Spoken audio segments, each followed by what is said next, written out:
This episode is brought to you by Timely Presence. Grief doesn't end at the graveside, but most support does. Timely Presence helps families and friends continue showing up throughout the first year of loss with personalized remembrance gifts, timed to the days that tend to hurt most. The first holidays, birthdays, anniversaries, and quiet milestones when grief can feel especially heavy. Because the people we love deserve to be remembered beyond the funeral. And the people grieving deserve to feel supported long after the first wave of care has faded. Visit thetimelypresence.com to learn more. Welcome back to Highlight Your Healing. I'm your host, Shannon Roan. Today's guest is someone whose story I think a lot of you are going to see yourselves in. Her name is Surika, and her story holds both loss and incredible resilience. She has lived the type of grief that doesn't always get a seat at the table, divorce. But she doesn't just stop at what she's been through. She talks about what it looks like on the other side, what it means to rebuild, to start over, to rediscover who you are, and to hold on to hope even when life has given you every reason to let it go.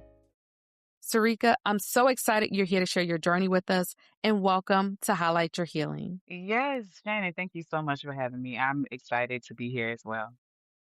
Yes, absolutely. So excited you're here. But before we get into today's conversation, I would just love for you to start by introducing yourself and then walking us through your journey. Yes, absolutely. Well, hello to everyone. My name is Surika Michelle. I am a creative consultant diving into more of the creative direction.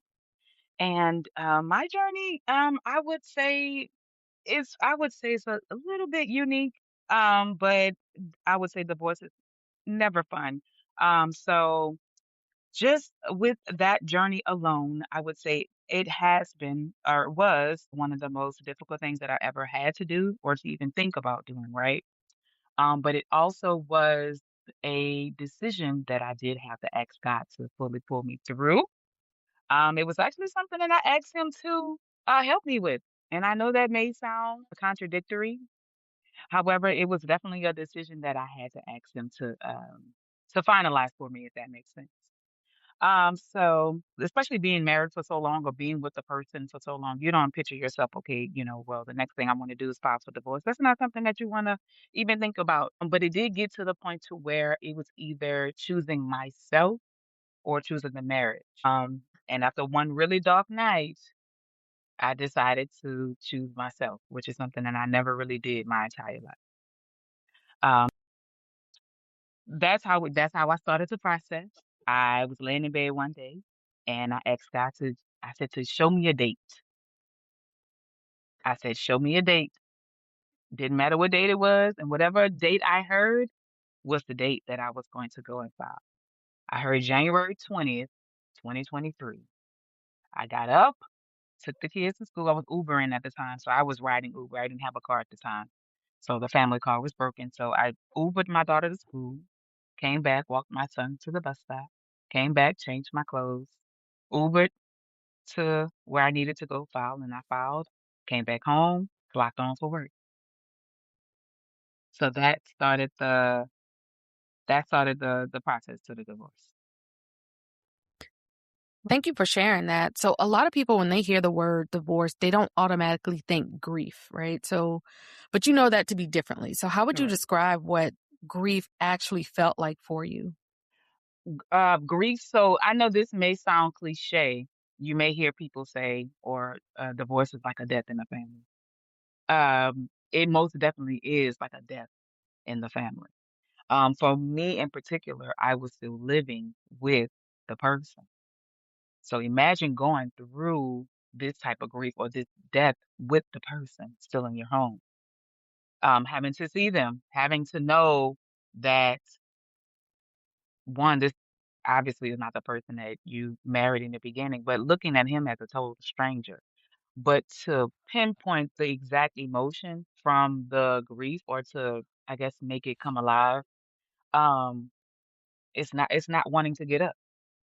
It's not wanting to deal with the daily responsibility of being a parent or being a mother, right? It's sadness, it's crying all day long, it's shock, honestly. it's shock. Um, can't even believe that this is something that now this is what I'm gonna have to do. So mm, I would definitely describe it as a death in the family. And imagine, losing your best friend, losing Right. someone that's very, very, very dear to your heart. Imagine losing that person. Those emotions that come with that, that will explain the grief that comes with the divorce. It is not an easy task. It's not an easy thing. So, I know you shared a little bit, just, you and I conversations and the information I read. Walk us through what that journey looked like, just navigating the 3 years, I believe that was a number, navigating the end of that marriage on your own. Kind of what kept you going during the process when it felt like maybe things would never end? Honestly, my children, um, first and foremost, they were the strength. They were the backbone. Mhm. They were everything that I needed to continue to push forward. I needed them to know that, things may happen, right? But this doesn't mean that you have to stop, that you have to postpone your life. The 3 years that it took, I would say blame it on being in Texas, right? Texas is definitely it's more of a lengthy process, but honestly, the urge to complete it, right? I'm a type of person to where if I start something, I definitely will have to finish it, right? Right. So I needed to finish it. What kept me going? My children, of course, but also to know that, and I know that this may sound cliche, but I needed to know that there was an actual rainbow at the end, right? I needed to know that there was a pot of gold at the end of that rainbow. I needed to know that as an individual, as a woman, as a mother, that I can take this I can take this heaviness of a burden is what I'm going to say. I can take this heaviness of a burden. I can complete it and I can pat myself on the back and I can say that I did this. I completed it. I finished it and then I got through. Um the 3 years was not it wasn't easy at all. And especially with had the way that just the court system is set up, right? It's definitely not an easy it's not an easy task and it's definitely more of a lengthy process, right? But honestly, just my children. My children were the strength, they were the backbone of this whole asset ordeal. They were definitely the reason behind it. So So, as we know that divorce, it can shift how you see yourself, right? Did you experience any changes in your identity during that time you were going through your divorce or any time after that? so that's a good question. You definitely go through identity shift. Um, and for lack of better terms, you do start to fall into those feelings of the unworthiness. You do fall into the feelings of, well, why couldn't I keep my marriage together? You do start to feel like Mhm. less of a woman. You really do. And on top of that, me being a millennial, we're already going through identity crisis and things of that nature. So to add the divorce on top of that, it definitely made things 10 times worse. I, for lack of better words, started to feel dirty.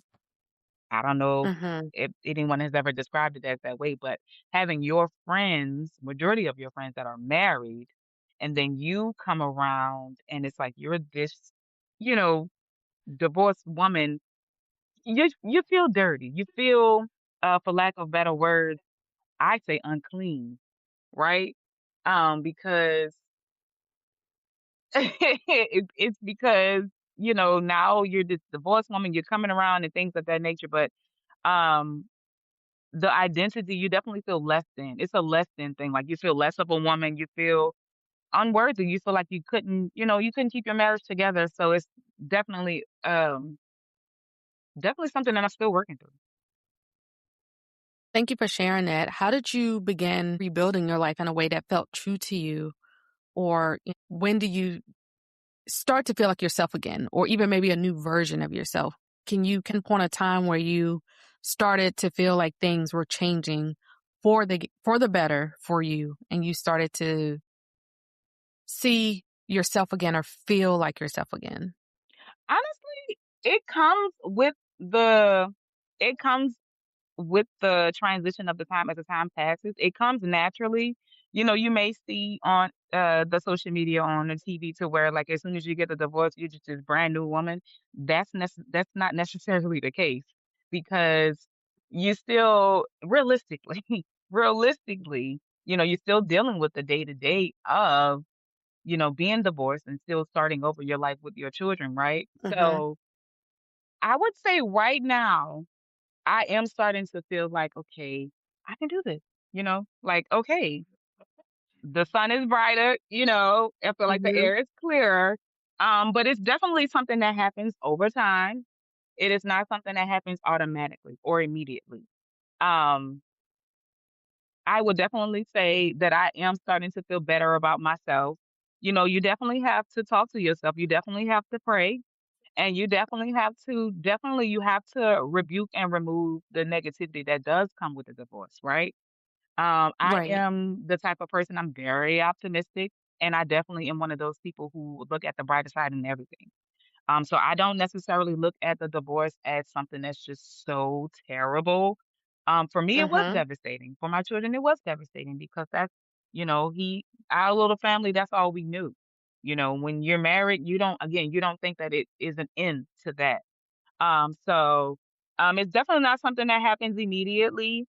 And I am definitely starting to pick up the pieces. I definitely just kept going though, especially just having to, when I say alone, I pretty much spent the majority of my life alone. So all I know is to just pick up and to just keep going, Mhm. so that definitely helps as well to just keep going. But it's definitely not something that happens immediately. It happens definitely over time.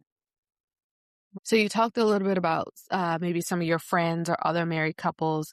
Did you feel like you had a support group or, community that you could gather around during your time of divorce? I definitely felt supported. I definitely felt supported because of, I believe, the severity of the reason for the divorce. So I definitely felt supported in that. I was encouraged to keep going. I was never told, that I'm making a bad decision or anything like that.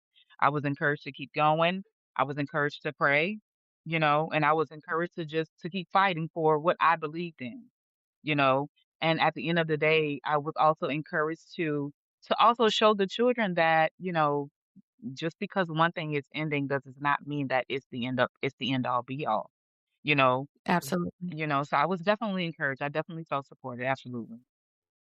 Good, good. I definitely think community and support is always so important when you're going through a tough Mhm. time. Just to have somebody to lean on, to talk to get you through those dark moments. So it's very, very good to hear that you did have that support and community that could Mhm. rally around you during those tough times. Yes, ma'am, absolutely. Um, how has your perspective on relationships or, marriage or life changed since then?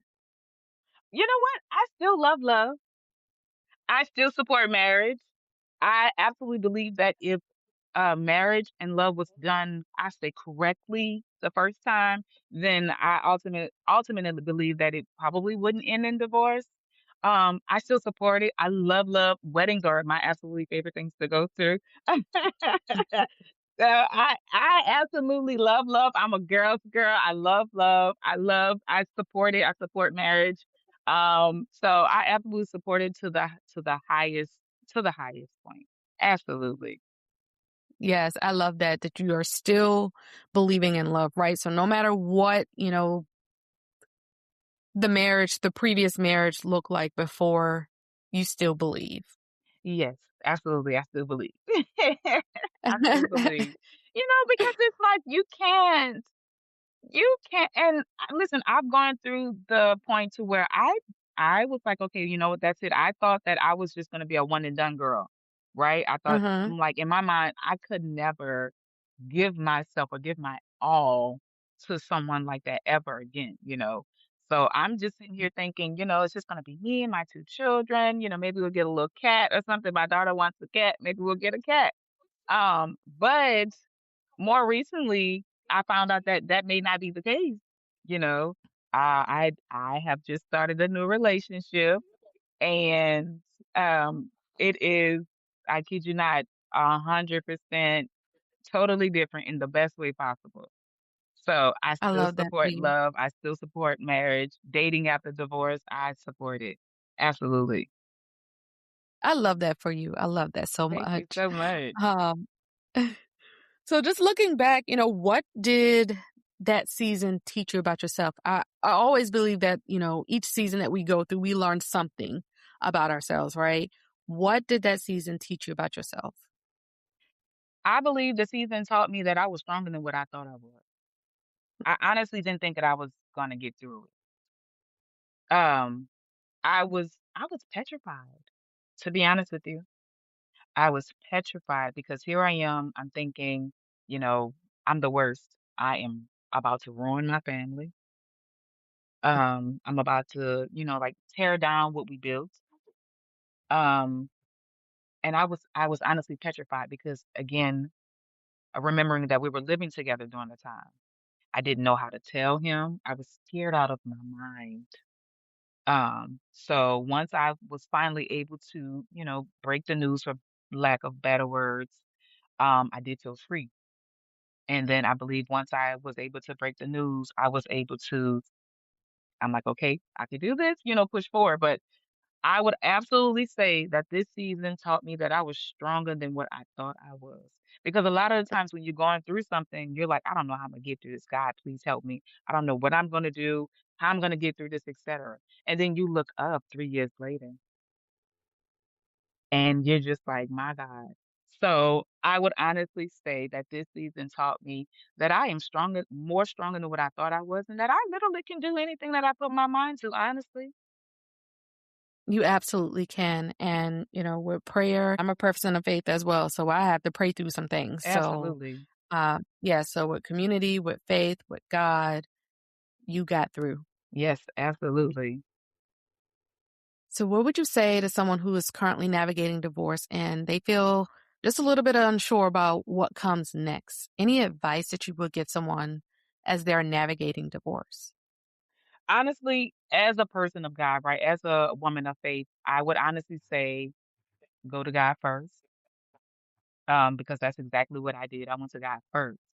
However, the old saying when they say trust your gut, Hmm. I would say to trust your gut. If your gut is telling you that this is what you need to do in order to move into the next level of your life, I would say go to God, trust your gut, and believe in the process. Um, I would definitely say it is going to be difficult at first. But with a lot of things, things are difficult at first. And then you somehow look, again, I'm gonna refer back to those 3 years. Somehow you look 3 years later and you are reminded that there is nothing that's gonna be too hard for God, right? And if you continue to just again trust God and trust yourself and then trust in the process, you definitely can come out on the other side like myself. So I would definitely say go to God first. Trust your gut and then just continue to move through with the process. And trust that you are going to be okay. And trust that it is going to be okay. Wow, Sharika, thank you so much for your honesty, for your vulnerability, and for just trusting the space with your story. I know somebody needed to hear this today. So before we close, can you share with our listeners where they can connect with you? Well, I want to say again, thank you so much for having me. I know that, the divorce is almost like a scarlet letter A, right? It's something that's not really talked about too much, but I'm more than happy to share my story and to be able to at least maybe, I hate to say the word inspire, but, just to give someone encouragement if they are, even if it's considering right now in their minds. So just thank you for allowing me to even just share a little bit of my story. But as far as social media, I am pretty much the same on all platforms. I am Surika Michelle on Instagram. My YouTube is the same, Surika Michelle. And then on my threads, which is one of my most favorite places, you can find me at Forever Evolving Her. All right. Thank you so much, Surika. And if you want to connect with Surika, all of her information will be in the show notes. And if this episode resonated with you, do me a favor, share it. Send it to a friend, a family member, somebody in your circle who needs to hear that healing and purpose are still possible for them. And don't forget to subscribe so you never miss an episode, because trust me, we have more incredible guests and conversations coming your way. And if you haven't already, like and leave us a review. It helps more women find this show and join this community. And until next time, keep highlighting your healing.